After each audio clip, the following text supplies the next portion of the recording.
me llamo Francisco Fernández Pino. Mi puesto de trabajo y mi documentación es encargado de primera de turbinas. Nosotros vivíamos aquí en una casa de la fábrica que ahí fuera tenía 30 y tantas viviendas y vivíamos ahí. Y entonces mi padrastro se murió. Entonces a la primera campaña que llegó después de su muerte, que yo no tenía todavía los 14 años cumplidos, entré de pinche en las turbinas. Las turbinas aquellas tenían dos pinches, porque había que hacer un cambio de mieles, de pasar de la mies pobre a la mies rica. Entonces estuve de pinche hasta que tuve edad de ser ya, digamos, no mayoría de edad, porque entonces era con 22 años, sino que cuando ya tenía edad de ser peón, entonces de pinche, en vez de pasar a peón, pasé a ayudante del encargado. El ayudante del encargado, la misión que tenía era engrasar todas las turbinas, engrasar la máquina, cuidar la máquina y preparar las correas que las turbinas, entonces cada una tenía una correa. Y llegábamos hasta las tachas, hasta los tachones, que también tenían correas. Entonces ya me fui al ejército. Cuando vine del ejército conservaba mi puesto de trabajo, pero ya pasé de encargado. Y desde entonces fui encargado de primera de turbinas. Más pequeño hubo una avenida, una rambla muy grande, unas lluvias muy grandes, y como entonces empezábamos las moliendas con carbón, se atacaron todas las bóvedas. Todas las bóvedas quiere decir los desagües de esta empresa que salen a la rambla a la grúa. Todos esos desagües se atacaron de carbón y se atacaron de todo, de barro y de todo. Y entonces había que limpiar esas bóvedas para que cuando empezara la campaña estuvieran limpias y pudieran desaguar. Empezando por la primera que está ahí detrás, que hay que bajar por esa escalera. Ahí se levanta ese tablero y ahí se va una escalera. Y se ve la bóveda esta, y la de la lluvia está ahí detrás. Esas bóvedas no cabían personas mayores, y entonces buscaron unos niños, todos éramos hijos de padres que estaban aquí trabajando. Esos niños éramos 5 niños, con un encargado que era un vigilante. Ese es el hombre que cuidaba de nosotros, porque teníamos 9 y 10 años. Y limpiamos las bóvedas. Es porque no cabían personas mayores. Yo empecé a trabajar, no tenía todavía los 14 años cumplidos, de pinche.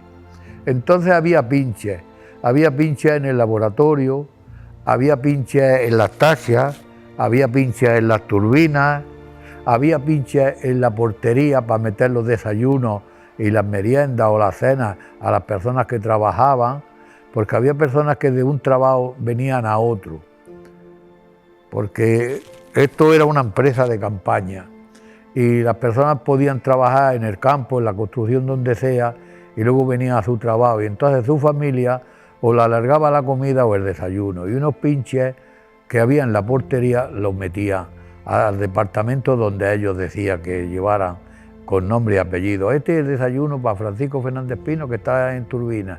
Pues el muchachito, el niño, el pinche, lo traía. Había otro sistema de los jóvenes que no eran pinches, esos eran aprendices, eso era distinto. El aprendiz estaba todo el año, el pinche estaba solo en campaña. La fábrica, aparte del director y del administrador y de las personas que hubieran oficinas, como pudiera ser secretario, escribientes, listero. Aparte de toda esa gente, la fábrica se organiza de la siguiente manera. Hay un grupo que es cultivo, lo lleva un jefe de cultivo. Ese jefe de cultivo es el que se encarga de buscar la materia prima, en este caso las cañas, la cantidad de cañas que va a necesitar la fábrica, cuanto más mejor. Ese jefe cultivo va siempre acompañado de un químico. porque son los que tienen que analizar cuándo y cómo se empieza a traer las cañas. En este caso, a que vayan las mondas y las corten. Ese ya es un organismo. Cultivo tiene su independencia, porque tiene incluso hasta su listero de ellos. Ese es el que mete el producto ahí en la Plaza de las Cañas. Es el primer organismo. Luego lo que se llama el cuerpo fábrica, que es como si fuera independiente. El cuerpo fábrica está organizado por un contramaestre y por un primer mecánico. El primer mecánico se encarga de tener todas las máquinas, todo lo que es hierro, todo lo que son tuberías, todo se encarga durante todo el año de tenerlo, repararlo, desarmarlo, en la fundición fundir lo que necesite, tiene su tornero, tiene su personal especializado. Esos no son encargados, esos tienen especialidad digamos, un fontanero, porque había un fontanero, un calderero, un electricista, todo eso pertenece al mecánico. El otro grupo de encargados y ayudantes pertenece al contramaestre y los carpinteros pertenecen al contramaestre. El contramaestre se encarga de todo tipo de limpieza, de todo tipo de carga y descarga de todos los productos y de apoyar al mecánico en cuanto a proporcionarle al calderero, sobre todo, porque son tuberías que hay que mover, de proporcionarle los ayudantes.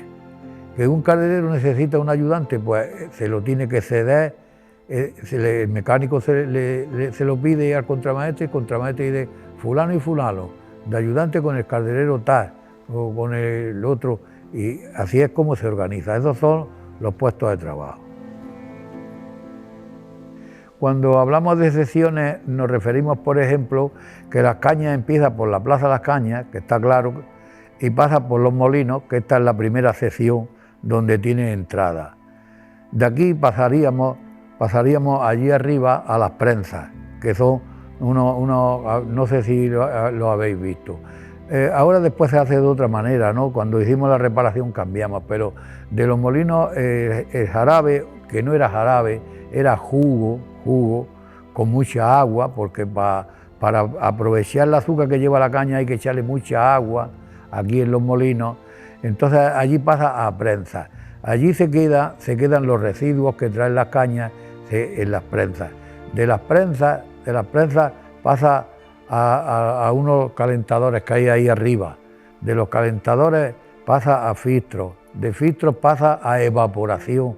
De evaporación, que también hay otro encargado de primera en evaporación, pasa a las tachas, que allí está el cocedor, que hemos dicho siempre, el cocedor. En otros sitios dice el maestro de azúcar, depende de cómo queramos decirle. La verdad es que es un maestro, eso es verdad, porque hace un grano de un líquido. ¿Que lo hace porque se puede hacer perfectamente? Pues sí, es verdad. Bueno, pues ya hace ese recorrido de las tachas, que es donde se hace, digamos, una especie de masa, que no es una especie de masa, es una masa. Hace una masa con una cantidad determinada de líquido, pasa a turbinas. Esa masa en turbinas, que es donde yo estaba de encargado, es como si dijéramos meter unos trapos a lavar en una lavadora, por centrifugamiento, es decir, por velocidad, centrifugado, y una serie de filtros que lleva a través de unas telas metálicas, sale el cardo por un sitio que es la miel. Primero sale la miel pobre cuando se le echa la carga, y una vez que se le mete vapor sale una miel ya más rica, que por eso se llama la miel pobre y la miel rica. La miel rica vale luego para hacer las turbinas, para hacer la masa en los tachones para las turbinas de tercera. Bueno, pues se hace ya ese azúcar sale, si es en tortas como hacíamos, que le llamábamos pilé, sale como es natural caliente, entonces sube a las tachas por un ascensor. Ahora hay un ascensor al fondo, pero antes, cuando estaba la máquina aquí a la entrada de las turbinas era por un ascensor con una correa. Una persona allí arriba tenía que cambiar la correa para que bajara para abajo y la correa para que subiera para arriba. En una espuerta muy grande se subía y las tortas se echaban sobre la pared del almacén arriba, de envase que se llama. Eso cuando sacábamos el pilé. Cuando era blanquilla, que siempre le llamábamos blanquilla al azúcar suelta, sube por una noria que está ahí a la entrada a la izquierda. Esa noria la lleva arriba al secadero. Allí hay también otro encargado con un grupo de personas y es donde se envasaban los sacos y se cocían a mano. Nosotros hacíamos 3 cocidos, 3 cocidos significa a 3 tachas, ¿no? 3 y media, hacíamos unos 400, me refiero en las 8 horas, 400, 450, hasta 480 hemos conseguido llegar. Yo creo que alguna vez conseguido mi relevo llegar a 500, no puedo garantizarlo, pero yo creo que sí, en las 8 horas, sacos de 60 kilos, entonces los sacos eran de 60 kilos. Había oficios que se fueron perdiendo, por ejemplo, mi amiga, mi gran amiga, Mari Carmen, pues trabajaba en la oficina, en cuestión de la comunicación telefónica. Bueno, pues ese puesto se perdió. Lo que llamábamos antiguamente en la Plaza de las Cañas, decíamos los ventaneros, pues los ventaneros se perdieron.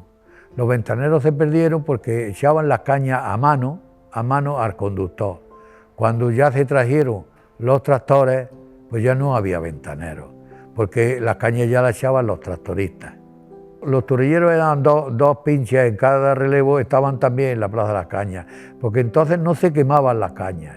Las cañas venían sin quemar, y aunque las mujeres y los hombres en el campo procuraban quitarle cuanto más hojas mejor, pues no era posible quitarle todas las hojas. Entonces, entre las hojas se formaban unos montones enormes de cañas, y entre las hojas, para que los ventaneros no perdieran tiempo buscando entre las hojas algunas cañas que se quedaban, entonces los turrilleros eran los que iban sacando esas pequeñas cañas, unas cañas más chicas que se crían, eran los que las iban sacando y apartando la hoja a un lado.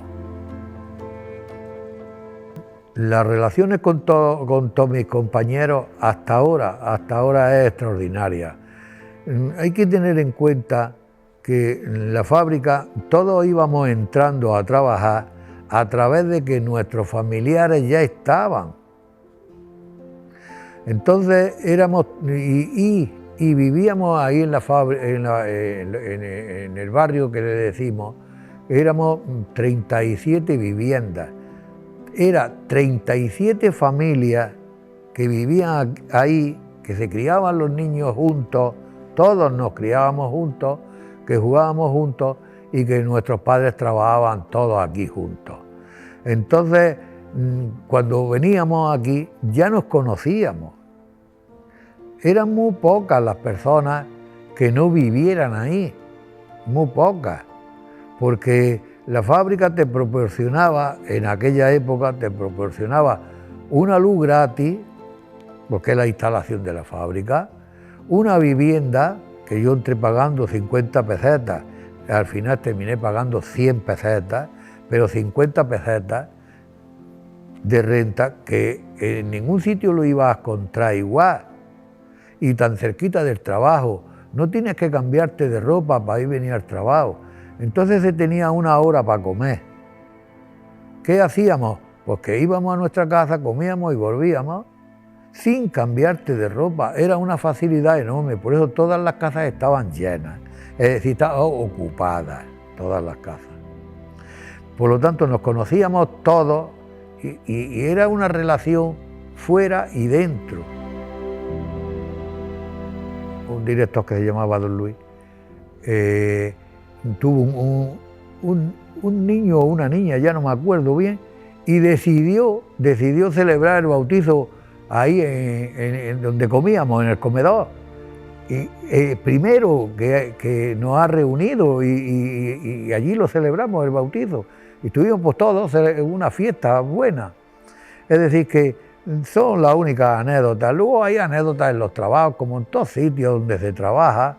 Hay cosas más tristes, cosas más risueñas, cosas más de todo. Porque siempre ha habido gente que le ha gustado hacer bromas, le ha gustado todo, y no lo hemos pasado bien. Y que no hay malo, no hay nada, gracias a Dios. Empecé a trabajar en el año 51, mi primera campaña fue en el 51. La fábrica de eau de moler, que molíamos, ya no hacíamos azúcar, hacíamos jarabe en el 84. Pero como el jefe que había entonces, Bernardo, tenía visiones de lo que era el futuro, pues todo lo que era la propiedad de la fábrica, menos los de esto, todas esas viviendas que hay ahí detrás que pertenecían a la fábrica, un solar muy grande, sembró aguacates y chirimoyos. Entonces me dejó a mí, primero habíamos tres guardas, luego me dejó a mí solo cuidando los aguacates y los chirimoyos, hasta el año 96, que el ayuntamiento compró la fábrica y ya me jubilé. Me jubilé porque me propusieron jubilarme, que yo tengo una documentación que la guardo, que son cartas que podía elegir el puesto de trabajo, vamos, el sitio a donde ir de la Sociedad General Azucarera Española, podía ir a trabajar, ser trasladado a uno del puesto que yo quisiera. Pero como ya tenía yo hasta nietos, decidí jubilarme anticipado y me jubilé con 60 años, en el año 96. Estuve 12 años solo aquí. El cierre de la fábrica nos reunieron a todos. Tuvimos dos reuniones. La primera, que nos uníamos a la azucarera San Francisco de Salobreña y aceptamos, como es natural, en unas condiciones. Todo el mundo se crearía una especie de empresa nueva entre San Francisco y El Pilar. Todas las personas conservaríamos nuestra antigüedad y conservaríamos nuestra categoría, por escrito. Esa fue la primera reunión que tuvimos todos los trabajadores. Segunda reunión, a los 4 o 5 años de estar juntos con esa empresa, segunda reunión, el cierre. El cierre fue el siguiente: a las personas que quisieran se les jubilaría anticipada. A las personas que no quisieran se les proponía unos centros de trabajo para que eligieran entre ellos a donde quería ir. Y salvo a mí y a 2 personas más, que nos quedábamos aquí. Eso se vive muy mal porque hay personas que prefirieron, fueron trasladados porque su edad no les permitía jubilarse anticipado. Yo me hubiera ido también si no me hubiera quedado aquí, porque tampoco tenía edad, porque yo me jubilé con 60, 12 años después. Es decir, del año 86, del año 84 hasta el 96, pues eran 12 años que me tiré aquí. No tenía yo edad tampoco para haberme jubilado, es decir, yo también me hubiera ido. Entonces resulta que es un problema porque te pagaban todo el tipo de traslado, te buscaban vivienda, te buscaban de todo, pero ¿y toda la familia? Si yo ya tenía hijos, yo ya tenía hasta algunos nietos, pues no me podía ir y me quedé aquí. Tuve esa suerte.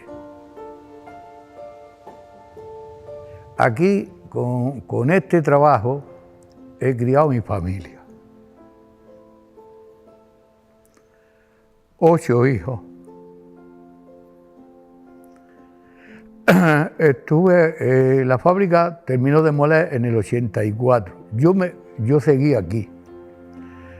En el 96 me jubilé, cuando ya el ayuntamiento se hizo cargo de la empresa. Así que os podéis figurar, criar 8 hijos en este trabajo, vivir toda la vida en este trabajo, entrar a trabajar incluso viviendo en esta empresa, pues pensáis que con 84 años me emocione. Toda mi vida aquí. En esta empresa entró a trabajar cuando tenía edad, 2 hijas mías en el rublo. María del Pilar Fernández Artacho, si la habéis encontrado, y Mari Carmen Fernández Artacho. Antes de eso, a un hermano mío que ya no vive, menos que yo. Estuvo de ayudante conmigo en las turbinas y estuvo 2 años echando caña en la Plaza Las Cañas. Ya ha muerto, José Fernández Pino. Aquí ha trabajado mi yerno. Mi hijo Jesús Fernández Artacho había vivido en la casa que ahora habéis restaurado, que se llama, o le decís, la casa del director. Efectivamente, ahí siempre vivió el director. Pero cuando el ayuntamiento compró la fábrica, ahí estuvo mi hijo de conserje y guarda. Ahí nació una nieta mía, en esa casa. Así que toda mi vida y toda mi existencia es aquí. Como yo compré mi casa, la fábrica me vendió la casa donde yo vivía. Yo no puedo vivir si no me asomo al balcón y veo la fábrica. Yo he estado trabajando, antes de irme al ejército, de aquí fuimos a Marsilla, un pueblo de Navarra, a una reparación. Bueno, pues cuando me levantaba miraba a ver si encontraba la fábrica y el mar. Son 2 cosas que tengo que ver, la fábrica y el mar. Luego, ya en el año 80 o cosas así, fuimos a Palencia, a otra, siempre trasladado no, se llama en comisión de servicio, porque es para ir a una reparación, está un tiempo y venite a tu trabajo. 6 o 7 personas, fuimos de aquí. Bueno, pues, y allí hay unos llanos muy grandes en Palencia, y yo miraba y decía, pero si aquí no se pierde, no veo el mar, tengo que ver la fábrica y el mar, todos los días. Así que es que lo necesito.